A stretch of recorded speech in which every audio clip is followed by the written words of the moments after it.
नमस्कार, स्वागत है आपका हॉर्नबिल टीवी भारत पर। आइए देखते हैं आज की खबरें। एक महत्वपूर्ण राजनयिक जुड़ाव में प्रधानमंत्री नरेंद्र मोदी और बांग्लादेश की प्रधानमंत्री शेख हसीना ने विभिन्न क्षेत्रों में सहयोग बढ़ाने के उद्देश्य से कई समझौते, ज्ञापनों और समझौतों के आदान प्रदान की निगरानी की।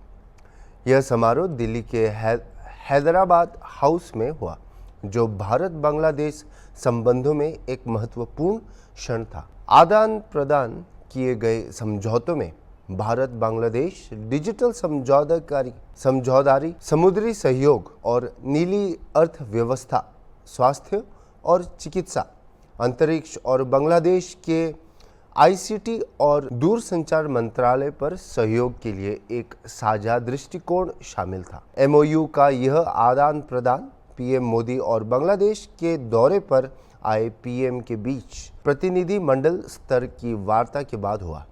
इस अवसर पर बोलते हुए पीएम नरेंद्र मोदी ने कहा कि बांग्लादेश भारत की Neighbourhood First policy, Act East policy, Vision Sagar और इंडो पैसिफिक विजन के संगम पर स्थित है। पिछले एक साल में दोनों देशों ने मिलकर जन कल्याण की बहुत महत्वपूर्ण परियोजनाओं को पूरा किया है। इस बीच पीएम शेख हसीना ने कहा कि भारत एक प्रमुख पड़ोसी, भरोसेमंद दोस्त और क्षेत्रीय समझौदार है। बांग्लादेश हमारी Neighbourhood First policy, Act East policy, Vision Sagar और इंडो पैसिफिक विजन के संगम पर स्थित है। पिछले एक ही वर्ष में हमने साथ मिलकर लोक कल्याण के अनेक महत्वपूर्ण प्रोजेक्ट्स को पूरा किया है। अखौड़ा अगरतला के बीच भारत बांग्लादेश का छठा क्रॉस बॉर्डर रेल लिंक शुरू हो गया है। खुलना मोंगला पोर्ट द्वारा भारत के उत्तर पूर्वी राज्यों के लिए कार्गो सुविधा शुरू की गई है। मोंगला पोर्ट को पहली बार रेल से जोड़ा गया है। 1320 मेगावाट मैत्री थर्मल पावर प्लांट के दोनों यूनिट्स ने बिजली उत्पादन शुरू कर दिया है। दोनों देशों के बीच भारतीय रुपये में ट्रेड की शुरुआत हुई है।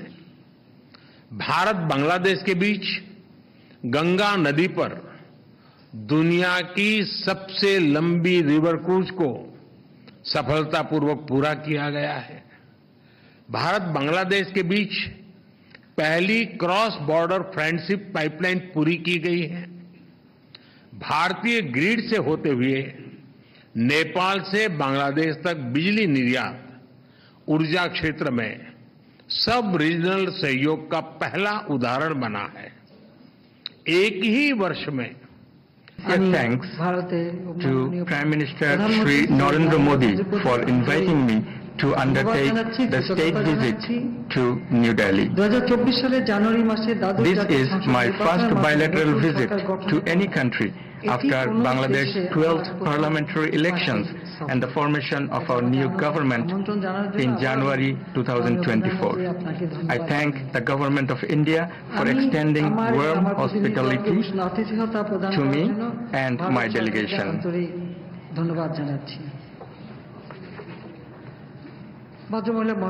Ladies and gentlemen, India is our major neighbor, trusted friend and regional partner. Bangladesh greatly values our relations with India, which were born during our war of liberation in 1971. এবং আমি মনে করি যে একটি মাত্র কারণেই আমাদের দুই দেশের বন্ধুত্ব অত্যন্ত গুরুত্ব বহন করে। আমি আমাদের I recall with gratitude the contribution of the government and the people of India to Bangladesh's independence.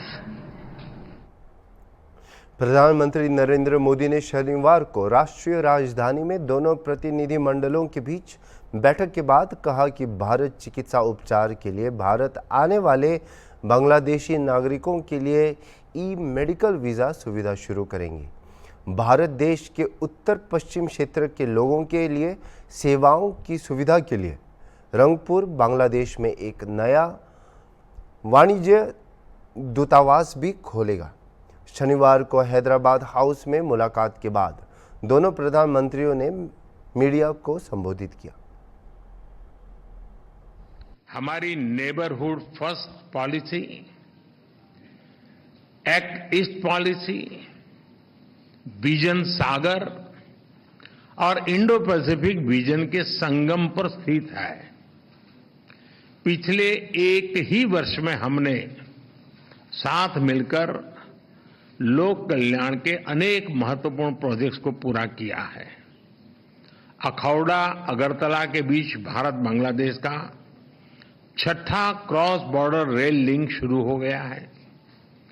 Khulna Mongla port द्वारा भारत के उत्तर पूर्वी राज्यों के लिए कार्गो सुविधा शुरू की गई है।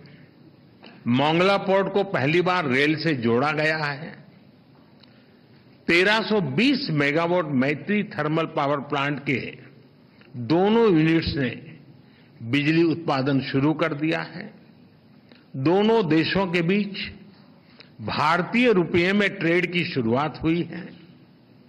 भारत बांग्लादेश के बीच गंगा नदी पर दुनिया की सबसे लंबी रिवर क्रूज को सफलतापूर्वक पूरा किया गया है। भारत बांग्लादेश के बीच पहली क्रॉस बॉर्डर फ्रेंडशिप पाइपलाइन पूरी की गई है। भारतीय ग्रिड से होते हुए नेपाल से बांग्लादेश तक बिजली निर्यात ऊर्जा क्षेत्र में सब रीजनल सहयोग का पहला उदाहरण बना है। एक ही वर्ष में इतने सारे एरियाज में इतने बड़े इनिशिएटिव्स को जमीन पर उतारना हमारे संबंधों के स्पीड और स्केल को दर्शाता है। हमारे संबंधों की नींव है। हमने स्कॉलरशिप, ट्रेनिंग और कैपेसिटी बिल्डिंग को और बढ़ाने का निर्णय किया है। मेडिकल ट्रीटमेंट के लिए बांग्लादेश से भारत आने वाले लोगों के लिए भारत ई मेडिकल वीजा सुविधा शुरू करेगा। बांग्लादेश के उत्तर पश्चिम क्षेत्र के लोगों की सुविधा के लिए हमने रंगपुर में एक नया असिस्टेंट हाई कमीशन खोलने का निर्णय लिया है। आज शाम के क्रिकेट वर्ल्ड कप मैच के लिए मैं दोनों टीमों को अपनी शुभकामनाएं देता हूं। फ्रेंड्स, बांग्लादेश भारत का सबसे बड़ा डेवलपमेंट पार्टनर है और बांग्लादेश के साथ अपने संबंधों को हम अत्यधिक प्राथमिकता देते हैं। मैं बंगबंधु के स्थिर, समृद्ध और प्रगतिशील बांग्लादेश के विजन को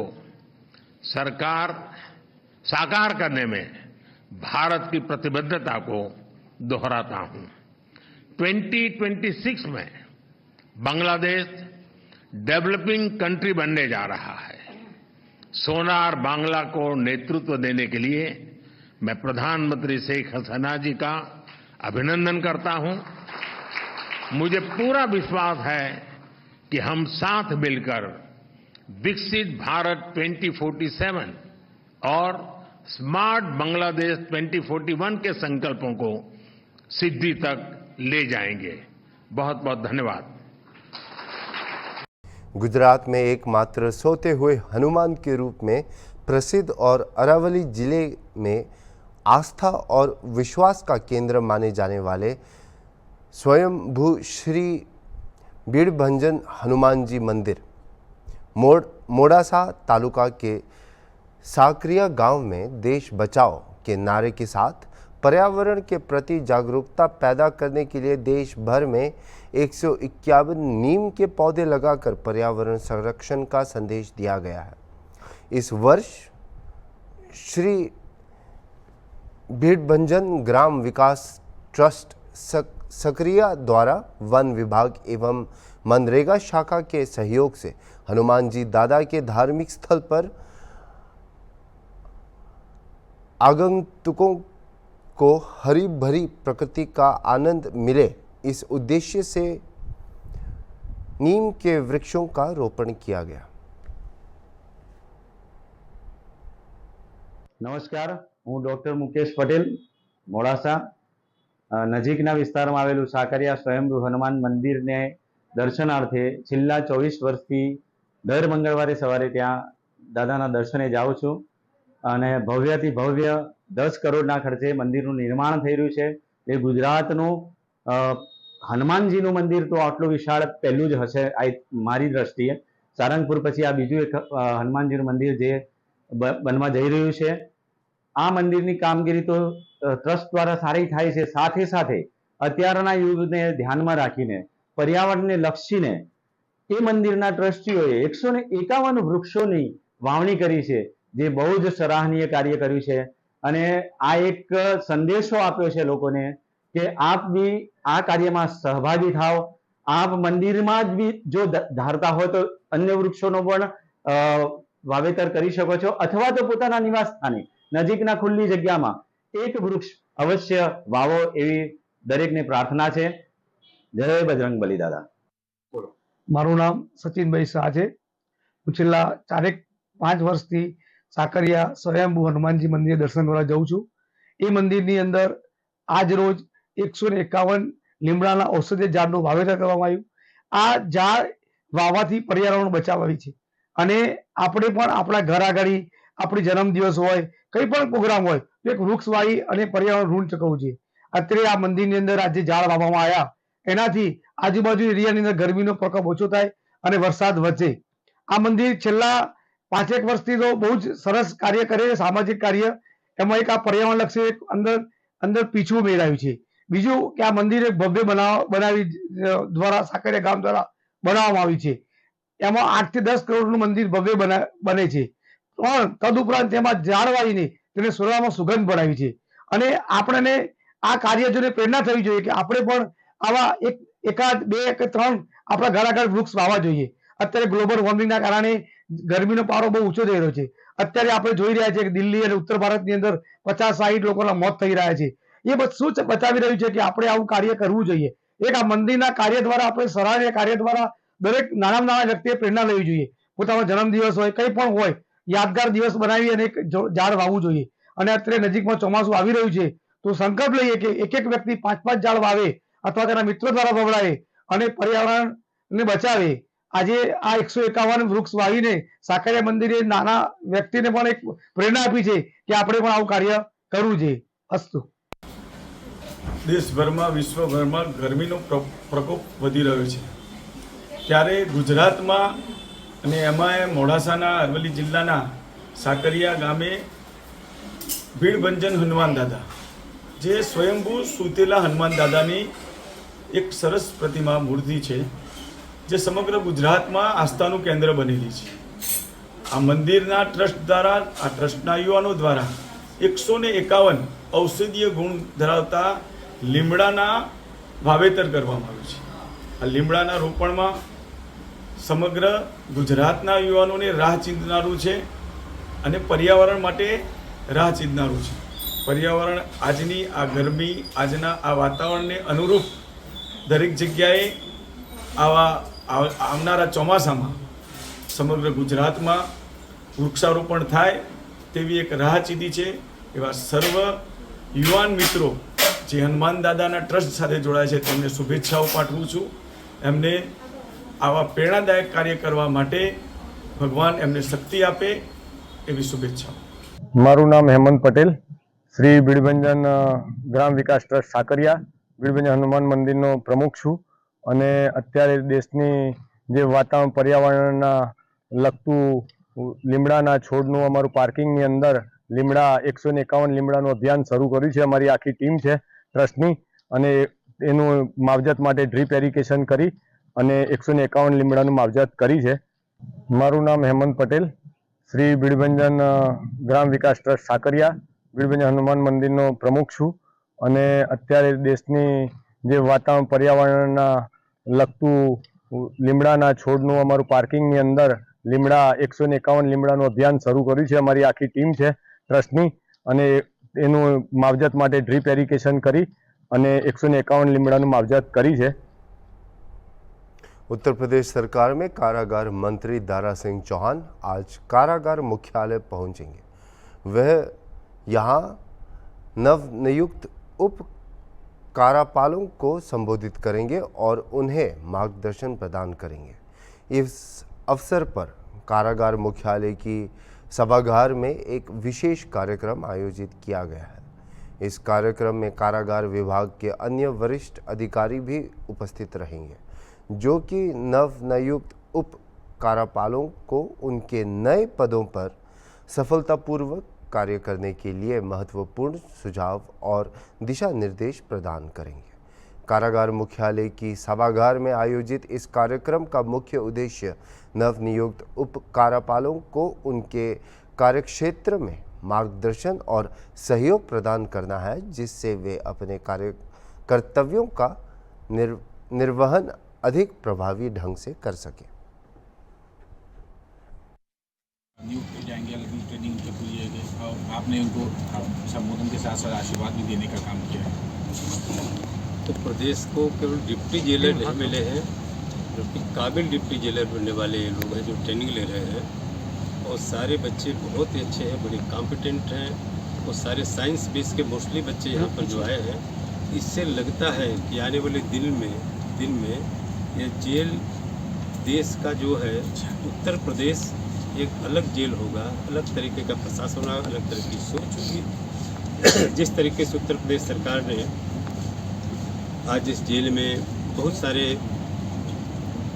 हम काम भी कर रहे हैं, उनको नैतिक विकास के लिए, उनके मानसिक सुकून के लिए, उनको स्वरोजगार से जोड़ने के लिए वन जेल वन प्रोडक्ट का कार्यक्रम हम लोग चला रहे हैं।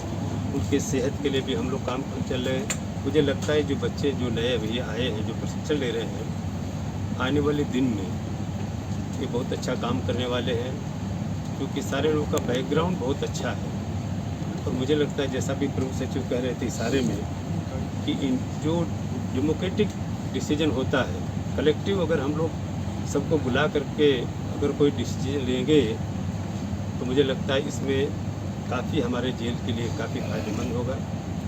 और जिस तरीके से माननीय मुख्यमंत्री आदरणीय योगी आदित्यनाथ जी के नेतृत्व में इंफ्रास्ट्रक्चर का काम बड़ी तेज़ी से पूरे प्रदेश में बढ़ रहा है, और जेल में भी आप पुराने जेल के देखोगे, आज मैं भी जो कम से 2 जेल को मैंने देखा है, वहाँ का खान पान, रहन सहन, तौर तरीका इतना बढ़िया।